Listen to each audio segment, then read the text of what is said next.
12 mois, 10 étapes, 100 000 dans votre compte en banque. Voici comment j'ai gagné 100 000 dès ma première année en tant que courtier immobilier au Québec. Première étape, devenez l'expert local dont les gens pensent immédiatement en premier. En ce moment, vous êtes peut-être un autre courtier immobilier parmi toutes les autres. Il y a même certains de vos concurrents sont des agents qui sont peut-être plus reconnus par tout le monde. Donc, à votre avis, qui a l'avantage? Ça vaut vraiment la peine d'investir du temps pour développer cet avantage pour vous-même, peu importe combien de temps ça prendra. J'ai moi-même commencé avec absolument rien. En fait, j'avais pas de clients, j'étais un inconnu de tout mon secteur, mais je me suis engagé à bâtir mon image de marque personnelle et maintenant, presque 100% de mes clients viennent directement à moi. Et ça peut vous arriver à vous aussi. Rappelez-vous, les gens n'engagent pas des agents, en fait, ils engagent des conseillers de confiance. Ce que je veux dire par là, c'est que votre première étape vers le 100 000 en commission, c'est devenir l'agent avec qui les gens ont confiance avant même de vous avoir rencontré, et c'est ce que vous devez faire au travers de votre image de marque personnelle. Là, c'est certain, je peux vous dire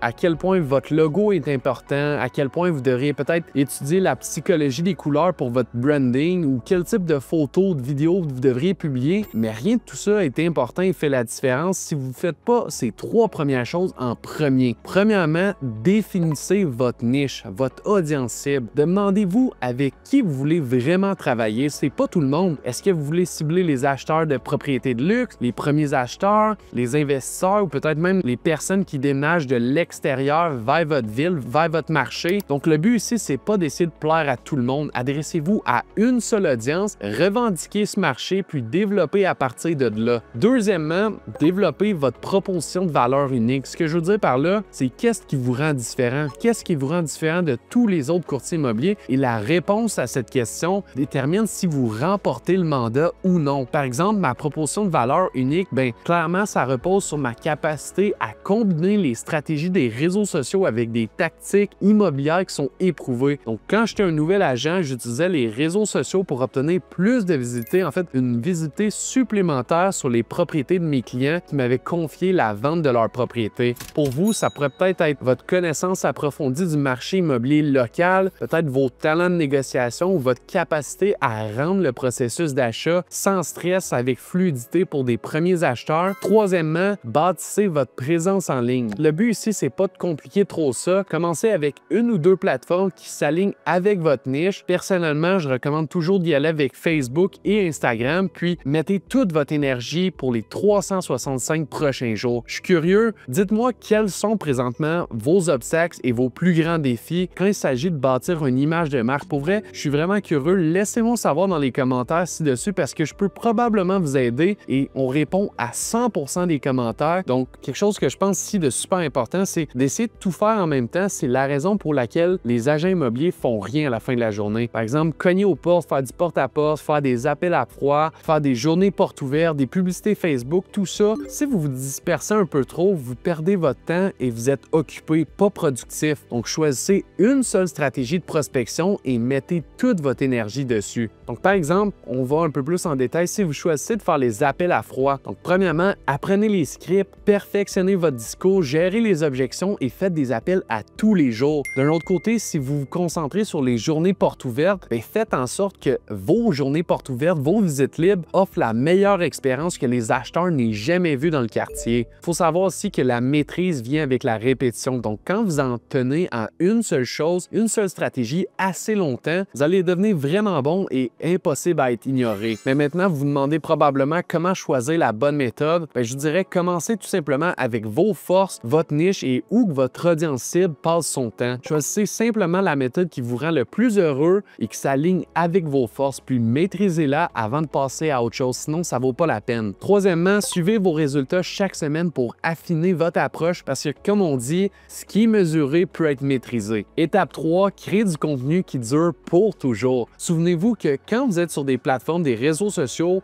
oui, vous verrez des gens qui vont obtenir des millions de vues, qui vont devenir super populaires en suivant les tendances, mais ne vous laissez pas distraire par ça. Ce que je veux dire par là, c'est que devenir viral ou devenir super populaire, ça ne veut pas dire que votre entreprise de courtier immobilier va grandir du jour au lendemain. En fait, je vois énormément d'agents immobiliers qui ont plein de vues, zéro client. Vous devez vous concentrer sur la vente de solutions. Ce que je veux dire par là, c'est que la façon la plus rapide de vous mettre devant des gens qui cherchent des solutions solution, c'est de créer du contenu qu'on appelle evergreen. Donc, le type de contenu qui répond aux questions que vos clients se posent constamment jour après jour. Donc, quand vous créez des vidéos, des articles de blog ou peut-être juste des publications qui résolvent des vrais problèmes, eh bien, votre contenu continue à même travailler après que vous les avez mis en ligne, car les gens continuent à voir ce contenu encore et encore. Donc, c'est vraiment ce type de contenu qui construit votre image de marque personnelle plus que tout le reste. Étape numéro 4, devenez obsédé avec les réseaux sociaux. C'est exactement ce que j'ai fait. En fait, beaucoup de gens veulent passer moins de temps sur les réseaux sociaux, mais en réalité, vous allez conclure plus de transactions si vous en passez plus de temps. Et ce que je veux dire par là, c'est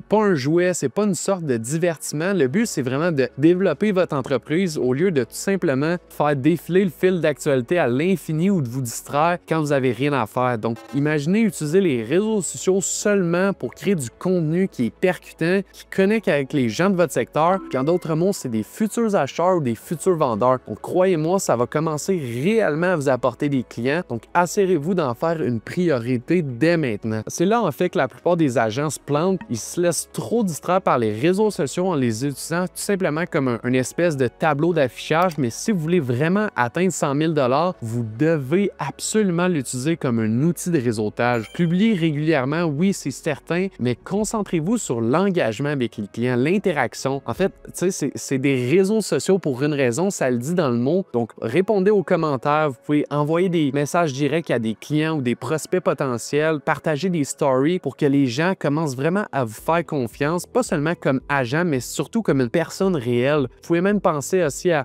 partager en story des arrière-scènes de qu'est-ce que vous faites dans votre accompagnement, achat ou vente. Quand les gens ont l'impression de vous connaître et de voir qu'est-ce que vous faites, sont beaucoup plus susceptibles de vous contacter quand ils seront prêts à acheter, à vendre ou à déménager. Étape numéro 5, gérez votre business avec un CRM. Donc, c'est la plus grosse différence que je vois entre les meilleurs agents immobiliers ou ceux qui ont de la difficulté. En fait, la plupart des agents traitent leur CRM comme une espèce de simple carnet d'adresses avec des noms, des numéros de téléphone, des courriels. C'est une façon de penser débutant. Ce que je veux dire par là, c'est que si vous êtes sérieux à propos de gagner 100 000 $ et plus en commission l'an prochain, eh bien, votre CRM doit devenir vraiment votre quartier général. Les meilleurs agents immobiliers qui font plus de 1 million de $ en transactions chaque année suivent chaque interaction de chaque prospect, chaque client. Moi, personnellement, mes suivis sont minutieusement planifiés. Je prends soin de chaque prospect, peu importe le temps que ça va prendre. Et maintenant, peu importe le CRM que vous allez utiliser parce qu'ils fonctionnent tous. C'est pas une excuse de dire qu'un a un meilleur CRM que l'autre.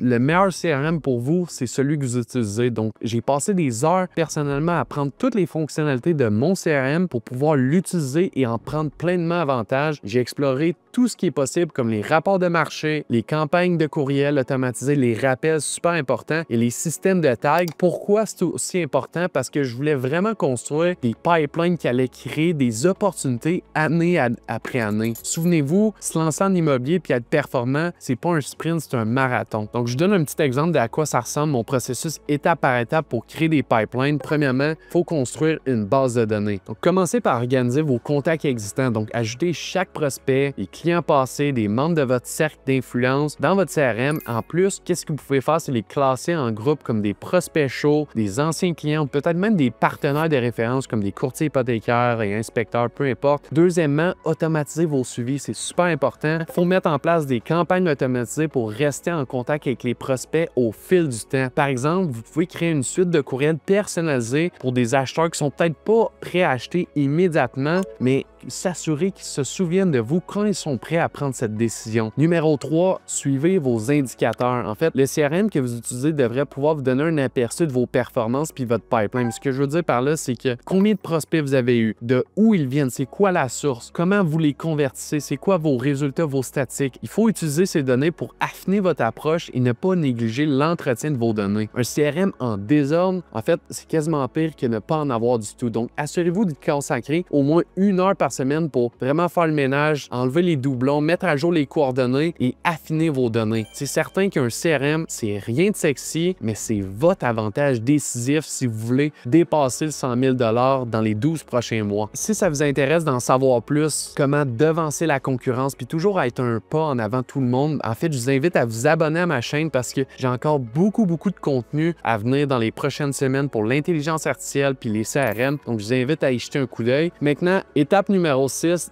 dépassez tous les agents de votre secteur. Ce que je veux dire ici, c'est pas en termes de négatif puis de compétition malsaine, mais c'est avant de décrocher le téléphone ou de mettre le pied dans une journée porte ouverte, vous devez vous armer d'une compétence cruciale, c'est la maîtrise de votre marché. Ce que je veux dire par là ici, c'est pas tout simplement de survoler les gros titres qu'on voit dans les journaux à propos des taux d'intérêt ou de savoir 2-3 statistiques sur le prix des maisons. Je parle vraiment de manger, de dormir, respirer vraiment votre marché. T'sais, en immobilier, la connaissance, c'est le profit qu'on dit. Quand j'étais un tout nouvel agent immobilier, j'arrivais à conclure des transactions. Pourquoi? Parce que je comprenais comment bien expliquer le marché immobilier mieux que n'importe quel agent immobilier. Ce que je veux dire par là, c'est qu'il faut étudier les données du marché tous les jours, pas juste de temps en temps. Donc, comment on fait ça concrètement? Ce que je fais moi personnellement, c'est que je vais regarder les indicateurs clés comme les prix médianes, je vais regarder les délais de vente, le niveau d'inventaire, y a-t-il beaucoup de propriétés à vendre, le ratio prix demandé, prix vendu, super important. Mais vous pouvez aller encore même plus loin. Je veux que vous compreniez les tendances locales, quels quartiers sont en feu en ce moment et pourquoi, être en mesure de l'expliquer. Est-ce que c'est à cause des écoles? Est-ce que c'est la proximité des emplois, les nouveaux développements? C'est quoi qui crée cette demande? Vous pouvez regarder votre système MLS, abonnez-vous à différents sites Internet et prenez avantage de ChatGPT pour mettre ça de l'avant. Vous pouvez même peut-être contacter votre chambre immobilière locale qui pourrait avoir des chiffres ou des statistiques qui pourraient vous aider à interpréter qu'est-ce qui se passe. Si l'inventaire est bas et la demande est élevée, bien, j'expliquerai aux prospects comment ça affecte les prix, le pouvoir de négociation, les délais de vente. Puis cette profondeur de compréhension me positionne comme un conseil de confiance, mais je veux pas que tu t'arrêtes là. Je veux vraiment que tu ailles en profondeur, que tu y ailles all-in avec toutes les recherches des rues, les limites des districts scolaires et même les règlements de zonage qui pourraient affecter la croissance future d'un certain secteur. Lorsque quelqu'un te pose une question, il faut avoir la réponse. La connaissance, c'est vraiment ta force en immobilier. Et plus ta compréhension est profonde, plus que tu deviens précieux pour tes clients. Quand quelqu'un te pose une question, pourquoi ce secteur-là est en plein essor, tu dois immédiatement avoir la réponse. Ça doit être pertinent, ça va renforcer ta crédibilité. Étape numéro 7, développe ton réseau comme si c'était un non négociable parce que littéralement, ça l'est, c'est non négociable. Le réseautage, c'est pas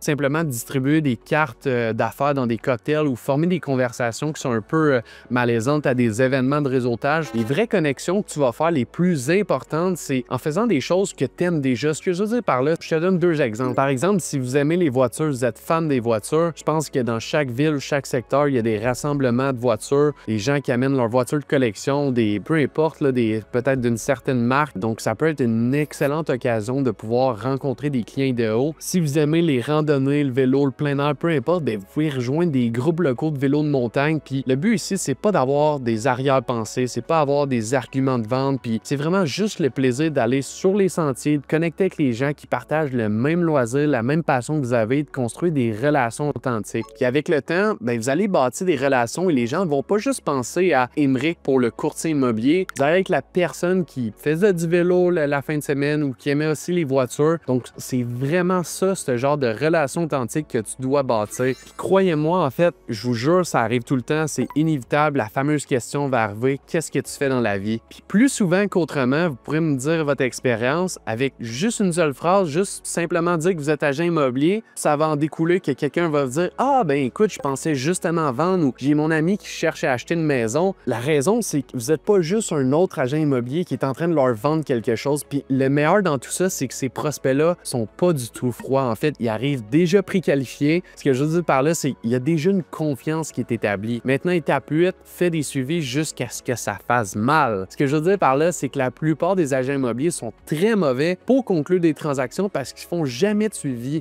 Autant des suivis maintenant, immédiats, des suivis dans le futur. Ils se contentent d'envoyer des courriels, des messages au hasard ou d'appeler leurs prospects, mais ils le font jamais assez. Ce qu'il faut, puis ce qu'il vous faut, c'est un système de suivi puissant. Encore une fois, ça nous ramène au CRM, puis ce qu'on mentionnait un petit peu plus tôt, mais j'en parle à part parce que 80% des ventes nécessitent au moins 7 points de contact, 7 suivis. Donc, tu dois rester constant, tu dois relancer les prospects, mais aussi de le faire de façon stratégique, pas juste aléatoire. Donc, je te montre un peu comment je procède. J'utilise un peu un mélange de courriels, d'appels téléphoniques, de textos, de messages et même des réseaux sociaux pour les cibler avec des publicités spécifiques. Donc, chaque prospect, il faut comprendre que chaque prospect préfère un moyen de communication différent. Il y en a qui vont plus réagir avec un appel, un courriel, un numéro de téléphone, un ad sur Facebook ou Instagram. Peu importe, il faut être omniprésent. Donc, vraiment, ce que j'essaie de faire, c'est de rester flexible et je m'adapte à leurs besoins spécifiques. spécifique. Quelque chose aussi qu'il faut être stratégique, c'est le moment auquel vous faites vos suivis. Si par exemple, tu fais un suivi après une journée porte ouverte, bien, envoie-lui directement un message en le remerciant le lendemain. Si c'est des acheteurs potentiels, bien, prendre leurs nouvelles après une semaine pour mesurer un peu leur intérêt, mais surtout, ne vous contentez pas de simplement demander s'ils sont prêts ou acheter à vendre. Je veux que vous donnez de la vraie valeur, que vous soyez sincère et authentique dans vos suivis, que ce soit pour des mises à jour du marché immobilier, des tendances du marché. L'objectif, c'est vraiment de leur montrer que tu ne cherches pas juste à leur vendre puis que tu veux qu'ils achètent ou qu'ils vendent tout de suite avec toi. Le but, c'est vraiment de les aider. Étape numéro 9, trouve un partenaire stratégique. Qu'est-ce que je veux dire par partenaire stratégique? Ce que je veux dire par là, c'est de s'associer avec des professionnels qui ont la même audience que toi, mais qui ne sont pas nécessairement en concurrence. Ce que je veux dire par là, on peut ici penser à des courtiers hypothécaires, des spécialistes hypothécaires, des inspecteurs en bâtiment, designers, entrepreneurs, peu importe, tout ce qui gravite autour de l'immobilier, autant pour des acheteurs, des vendeurs, des investisseurs. Leur service correspond aux besoins de tes clients, qui crée ainsi une relation qui peut être un peu gagnant-gagnant. Donc, tu peux même bâtir un réseau de partenaires de confiance qui activement décident de te référer des clients et que tu fais exactement la même chose vice-versa. Donc, quand c'est bien fait, ça devient une source constante de prospects chauds et plus créatifs encore. Si vous voulez aller plus loin, vous pouvez collaborer avec du contenu, vous pouvez faire des articles ensemble, vous pouvez faire des vidéos, des photos, vous pouvez même faire des webinaires pour toucher la même audience que vous avez. Par exemple, si vous faites un webinaire pour l'achat d'une première propriété, vous pouvez demander à un inspecteur en bâtiment de venir vous établir les points qui doivent être surveillés, à quoi s'attendre après une inspection, qu'est-ce qui est plus majeur, qu'est-ce qui est moins significatif. Donc, de cette façon-là, vous pouvez aller puiser dans les audiences des autres gens. Puis ici, les partenaires stratégiques, ça se limite pas seulement aux professionnels de l'immobilier. En fait, vous pouvez aussi à penser à plein d'autres choses, vraiment. Ça n'a pas juste à être traditionnel avec l'immobilier, ça peut être des compagnies de déménagement, des entrepôts de stockage, même si il y a quelqu'un qui vous sonne tout de suite dans la tête, un influenceur de votre quartier qui pourrait vous aider à connecter avec des clients potentiels, c'est une façon unique d'aller chercher une portée différente. Donc, en mettant en place des partenariats stratégiques, tu ne bâtis pas tout seul ton entreprise, tu profites des réseaux, des ressources et de l'expertise des autres, puis c'est ça qui te fait grandir beaucoup plus rapidement. Et ça, naturellement, comme j'ai mentionné tantôt avec la portée, ça l'étend ta réputation beaucoup plus loin que ce que tu pourrais faire seul toi-même, ce qui te permet de générer 100 000 $ en moins d'un an. Étape numéro 10, savoir quand ralentir. Dans l'immobilier, c'est facile de se prendre dans le tourbillon, de travailler tard le soir, manquer des soupers, manquer des occasions, des événements et vraiment, tu sais, essayer de fonctionner au café ou à l'adrénaline, mais laissez-moi vraiment être honnête avec vous, l'épuisement, ça conclut jamais plus de transactions. En fait, à l'inverse, un horaire bien structuré, ça va devenir ta bouée de sauvetage. Ce que je veux dire par là, c'est qu'en fait, j'ai été dans la même situation, j'ai fait les mêmes erreurs. Je sais qu'avec certitude que si tu n'as pas un horaire équilibré, tu t'en vas directement vers un mur. Donc, c'est super important d'être bien équilibré. Si j'étais toi, je commencerais directement aujourd'hui à bloquer mon temps comme si ma vie en dépendrait. Littéralement, qu'est-ce que vous pouvez faire? C'est qu'il faut que vous allouez des plages horaires spécifiques pour la génération de prospects. Il faut que vous allouez des plages spécifiques pour les rencontres clients, pour la recherche de marché, puis votre développement personnel. Surtout, naturellement, n'oubliez pas de bloquer du temps pour vous reposer, faire de l'exercice et passer du temps avec vous-même ou avec votre famille. Ça a l'air banal dit comme ça, mais un esprit et un corps en santé te rendent beaucoup plus alerte, beaucoup plus concentré, beaucoup plus efficace et plus charismatique. Puis ça apparaît lorsque vous allez rencontrer des clients,